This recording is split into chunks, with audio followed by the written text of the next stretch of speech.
My name is Dr. Dina Perez-Neira. I am the clinical psychologist for the San Francisco General Hospital Pain Clinic.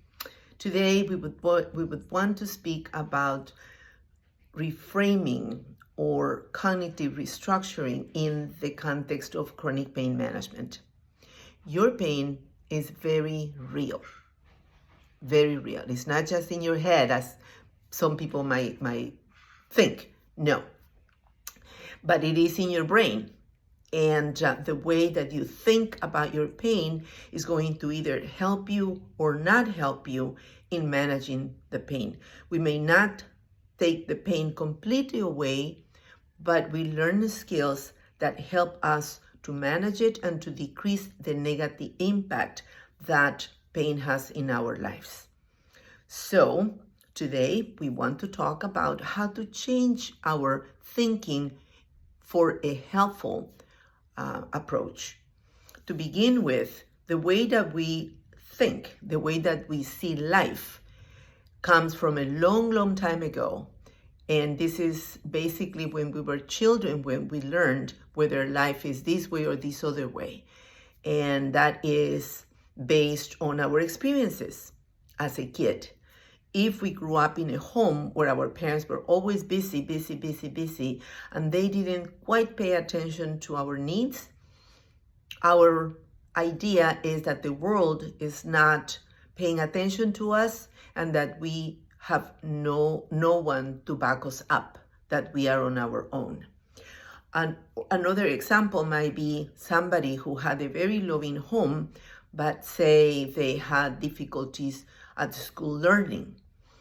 They may think that they are not very intelligent, and they may grow up with the idea that they are not intelligent, even though they might have had a disadvantage with the learning process, which could have been remedied in early on, but again, it's just the way that we learn to deal with things. This goes for pain as well. We may believe that the pain is going to be there forever, that the pain is going to kill us, that the pain is going to render us handicapped and we will end up in a wheelchair or things like that, right? So the disadvantage of this way of thinking is that when we are experiencing pain and we go into those thoughts, our brain, which is where the pain lives and is created, the brain believes that we are under attack and is going to increase the sensation of pain. And you might think, why would it do that? Well, it does that because it wants you to go out and seek help, remedy the problem that we have. In other words, the brain doesn't really know that what we are thinking is just imaginary, that is not real, and will increase the pain so that we can either scream and get help, reach out for medication, take away from our body the offending object, if that's what it is, protect our life from whatever is attacking us, but it's not. It's just the creation of the idea that we have. So going back to what cognitive restructuring, how it will help us is by keeping in mind that where attention goes, energy flows. You probably have heard this before. And that means that if we choose to focus on our pain all the time, then it's going to be increased. The pain will increase because we are paying attention to it. And one way to prove where attention goes, energy flows, is that when somebody is asked, like in our case, if somebody is asked to think about, say, a pink elephant, the person will be thinking about a pink elephant, and then I would say that don't think about that, and you will keep on thinking about a pink elephant. On the other hand, if I say to you, think about a pink elephant, and then I begin to move my nose or to distract you in other ways, you're going to have a difficult time focusing on the pink elephant because I am actually creating distractions for you.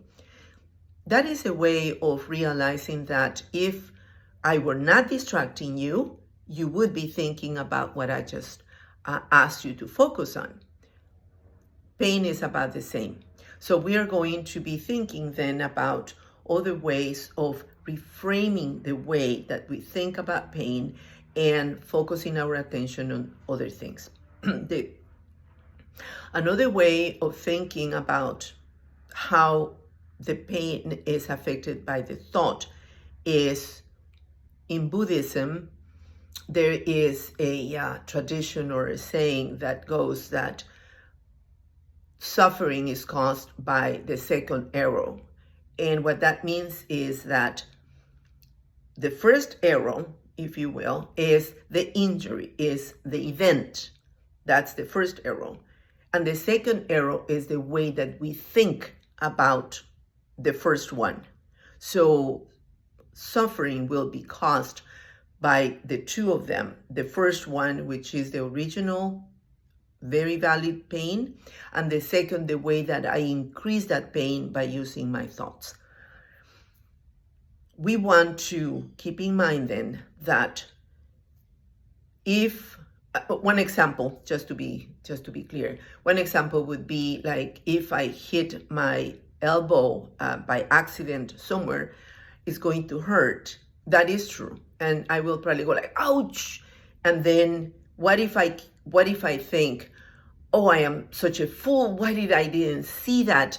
Oh, who left that there? Or I should be more attentive.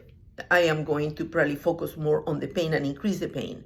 But what if I just say like, that hurt, but it's okay, it's gonna be fine. And then I rub my elbow and I try to say, it's gonna be fine, it's gonna be fine, it happens. I will decrease the alarm in my brain.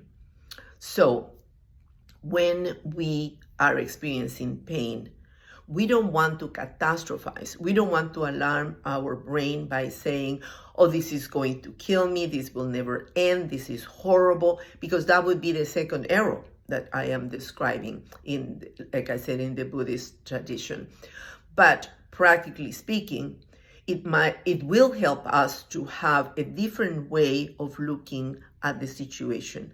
And we may want to think, when it is hurting, we may want to use either distractions by engaging in singing or doing something that is pleasant, that will take our brain somewhere else, or just trying to relax our muscles and our mind, or to think that this is bad. And then we can also use our words and our thoughts by saying things like, this shall pass, it gets better with time, I am getting better, this hurts but it's not going to kill me, this is a sensation.